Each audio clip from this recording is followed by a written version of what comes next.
नमस्कार, मैं रोहित शर्मा। आप मेरे साथ में हैं दिल से रोहित चैनल में। दोस्तों, जेल में बंद नरेश मीणा वर्तमान में विधायक नहीं हैं, लेकिन राजस्थान विधानसभा का बजट सत्र जो 27 जनवरी से 31 जनवरी के बीच में शुरू होने की प्रबल संभावना है, इस पूरे बजट सत्र में नरेश मीणा के नाम के चर्चे सदन में जरूर गूंजेंगे।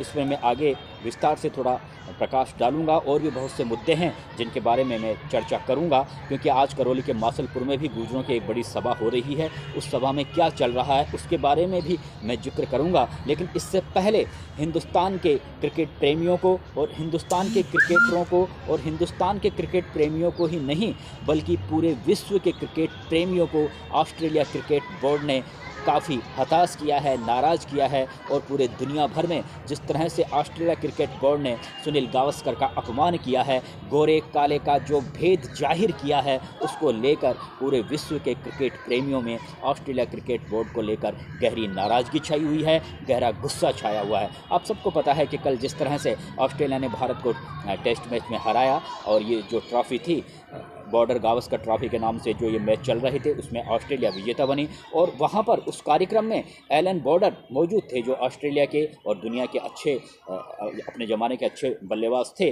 उनके हाथों से पैट कमिंस को ऑस्ट्रेलिया क्रिकेट बोर्ड ने ट्रॉफ़ी दिलवाई, जबकि वहाँ पर खुद सुनील गावस्कर भी मौजूद थे। जब ट्रॉफ़ी का नाम ही बॉर्डर गावस्कर ट्रॉफ़ी है और जब गावस्कर उस समारोह में मौजूद थे, तो फिर अगर गावस्कर और बॉर्डर दोनों मिलकर अगर ये ट्रॉफ़ी पैट कमिंस को देते तो गावस्कर का सम्मान होता, दुनिया में क्रिकेट का सम्मान होता, भारतीय क्रिकेटर का सम्मान होता, भारत के क्रिकेट का सम्मान होता। लेकिन ऑस्ट्रेलिया हमेशा से गोरे काले की नीति पर टेस्ट मैच में भी इसी तरह से उसका रवैया रहता है। और खुद गावस्कर ने भी कहा है कि मैं भारतीय हूं, इसलिए शायद मुझे वहां पर नहीं बुलाया गया सम्मान समारोह में ट्रॉफ़ी देने के लिए। आप समझ सकते हैं कि गावस्कर को कितना कष्ट पहुंचा है। और आपको ये भी पता है कि भले ही सचिन तेंदुलकर को दुनिया का नंबर 1 बल्लेबाज माना जाता हो, लेकिन सुनील गावस्कर सचिन तेंदुलकर से भी कम नहीं थे।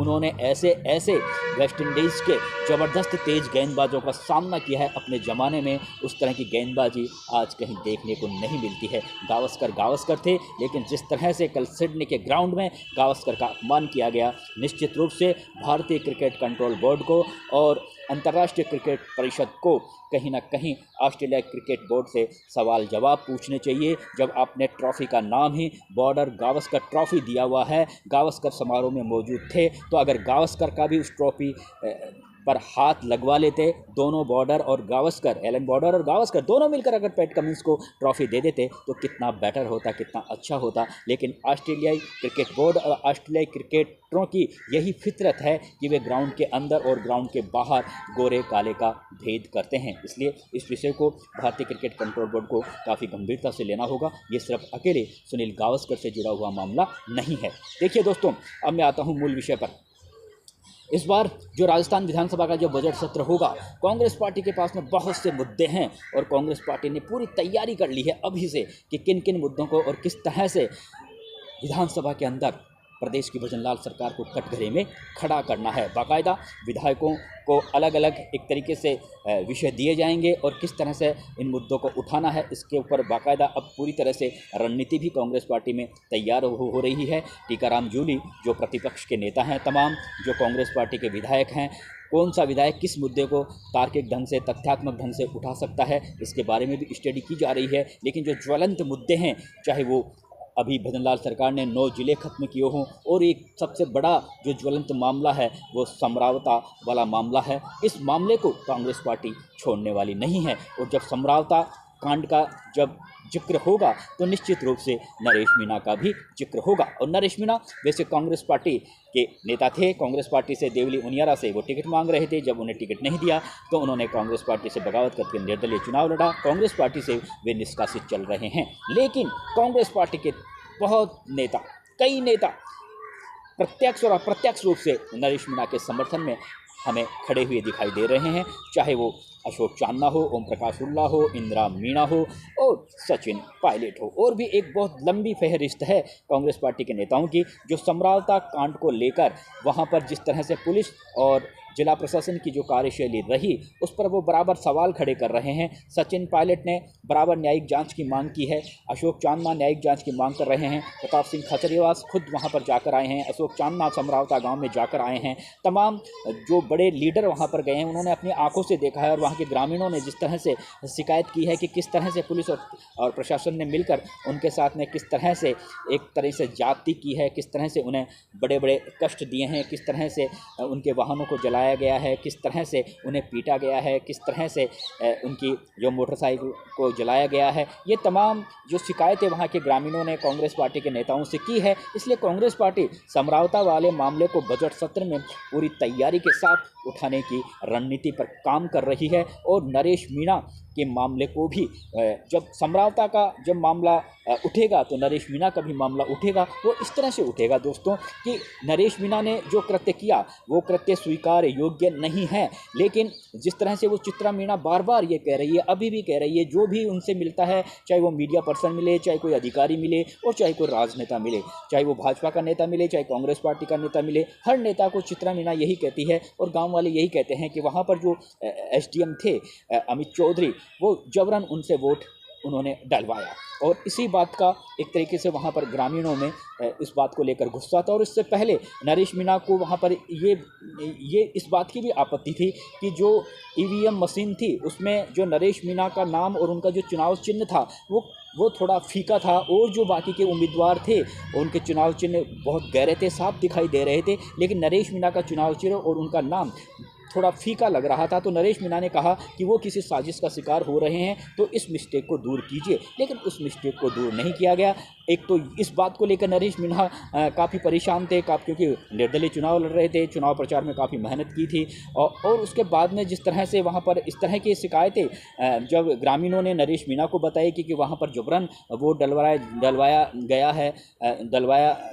गया है जबकि ग्रामीणों ने वोटिंग का बहिष्कार किया हुआ था, इस बात को लेकर नरेश मीणा गुस्से में हो गए और उन्होंने ताऊ में वहाँ पर मौजूद SDM के चांटा जड़ दिया। तो इस बात को लेकर वो अभी जेल में है। लेकिन अब कांग्रेस पार्टी के नेताओं का भी यही कहना है कि वहाँ पर जो स्थिति बनी, वहाँ पर जो हालात बने, आखिर ऐसे हालात क्यों बने कि नरेश मीणा को हाथ उठाना पड़ा, तो कहीं ना कहीं वहाँ पर कुछ लापरवाही थी, कुछ गलतियाँ थी। तो इस पूरे मामले की अगर न्यायिक जाँच हो जाती तो दूध का दूध और पानी का पानी हो जाता, लेकिन सरकार ने न्यायिक जाँच नहीं बिठाई। इस बात को लेकर कांग्रेस पार्टी इस मुद्दे को जोर शोर से इस बजट सत्र में उठा सकती है, क्योंकि वैसे जब डॉक्टर कुणाल मीणा इस कांड जब समरावता का कांड हुआ था उसके अगले दिन वहाँ पर गए थे और वहाँ पर डॉक्टर कुणाल मीणा ने खुद ये कहा था कि इस पूरे मामले की न्यायिक जांच होनी चाहिए। कहीं ना कहीं ये एक पक्षीय मामला दिख रहा है, लेकिन बाद में कुछ दिनों के बाद में उन्होंने यू टर्न ले लिया था और बाद में जिस तरह से सरकार ने संभागीय आयुक्त जाँच का गठन किया है उस पर डॉक्टर कुणाल मीणा सहमत हो गए थे। लेकिन भारतीय जनता पार्टी के एक और नेता विजय बैंसला भी पूरी तरह से वो, क्योंकि ये उनका क्षेत्र आता है, वो पिछले 8-10 साल से देवली उनियारा में पूरी तरह से सक्रिय हैं और वहाँ के ग्रामीणों ने जिस तरह से विजय बैंसला को अपनी आप बीती सुनाई तो उससे विजय बैंसला का भी मानना था कि कहीं ना कहीं पुलिस और प्रशासन की यहाँ पर मिस्टेक हुआ है, इसलिए इस पूरे मामले की न्यायिक जाँच होनी चाहिए। विजय बैंसला ने भी न्यायिक जाँच की मांग की थी, लेकिन न्यायिक जाँच की मांग सरकार ने स्वीकार नहीं की। और प्रहलाद गुंजल हो, प्रताप सिंह खचरियावास हो, अशोक चांदना हो, ये तमाम जो कांग्रेस पार्टी के नेता बराबर न्यायिक जांच की मांग कर ही रहे हैं। इसलिए ये जो बजट सत्र होगा, इस पूरे बजट सत्र में समरावता वाले मामले को लेकर भजनलाल सरकार की ज़बरदस्त तरीके से कांग्रेस पार्टी खिंचाई करने वाली है। काफ़ी हो हंगामा, शोर शराबा जैसे हालात हमें देखने को मिल सकते हैं। और भी बहुत से मुद्दे हैं, चाहे वो ये जो 9 जिले ख़त्म किए हैं ये मुद्दा हो, चाहे वो संविधान से जुड़ा मुद्दा हो, और जो लगातार जिन मुद्दों को कांग्रेस पार्टी लगातार सड़कों पर अभी पिछले 1 साल में उठाती रही है, वो मुद्दे तो अब शायद गौण हो गए हैं। लेकिन ये जो 2 बड़े मुद्दे हैं, एक तो क्या कि समरावता वाला मामला, दूसरा जिलों को ख़त्म करने वाला मामला, ये 2 मामले ज़बरदस्त तरीके से कांग्रेस पार्टी उठाएगी। और आप सबको पता है कि नरेश मीणा अभी भले ही वो जेल में हैं, लेकिन वो एक राष्ट्रीय नेता के तौर पर खुद को स्थापित कर चुके हैं। और कहीं ना कहीं ऐसा लगता है कि कांग्रेस जब वो जेल से बाहर आएंगे, मुझे लगता नहीं है कि वो किसी दूसरी पार्टी को ज्वाइन करेंगे या फिर खुद की अपनी कोई अलग पार्टी बनाएंगे। कहीं ना कहीं हो सकता है सचिन पायलट के वो काफ़ी करीबी हैं कांग्रेस पार्टी के, किसी भी नेता के खिलाफ उन्होंने चुनाव लड़ने के दौरान भी, किसी भी तरह की चुनाव प्रचार के दौरान भी उन्होंने किसी भी तरह की कोई गलत टीका टिप्पणी नहीं की थी। उनके निशाने पर सिर्फ हरीश मीणा ही थे। तो वो जिस तरह से टीका टिप्पणी कर रहे थे, तो कांग्रेस पार्टी के बड़े नेताओं के खिलाफ उन्होंने नाराज़गी जाहिर नहीं की थी। सिर्फ हरीश मीणा, नरेश मीणा की जुबान पर जरूर थे। हरीश मीणा के को लेकर वो कई तरह के आरोप जरूर लगा रहे थे। तो कहीं ना कहीं ऐसा लगता है कि जिस तरह से नरेश मीणा को इस समय अथाह जन समर्थन मिला हुआ है हर जाति और बिरादरी के लोगों का, और जिस तरह से वो एक सुपरस्टार बने हैं, न केवल राजस्थान में उनकी चर्चा हो रही है बल्कि पूरे हिंदुस्तान भर में उनकी चर्चा हो रही है। तो कांग्रेस पार्टी कहीं ना कहीं नरेश मीणा को अपने साथ में रखने की ज़रूर कोशिश करेगी, और ऐसा लगता भी है कि जेल से बाहर आने के बाद कुछ इस तरह के रास्ते बनाए जाएंगे ताकि नरेश मीणा कांग्रेस पार्टी में शामिल हो जाए। ये बिल्कुल पक्की खबर है। नरेश मीणा हमें आने वाले महीनों में या आने वाले 1-2 साल में ज़रूर हमें कांग्रेस पार्टी में नज़र आएंगे। लेकिन मेरा जो ये वीडियो बनाने का मकसद यही था कि नरेश मीणा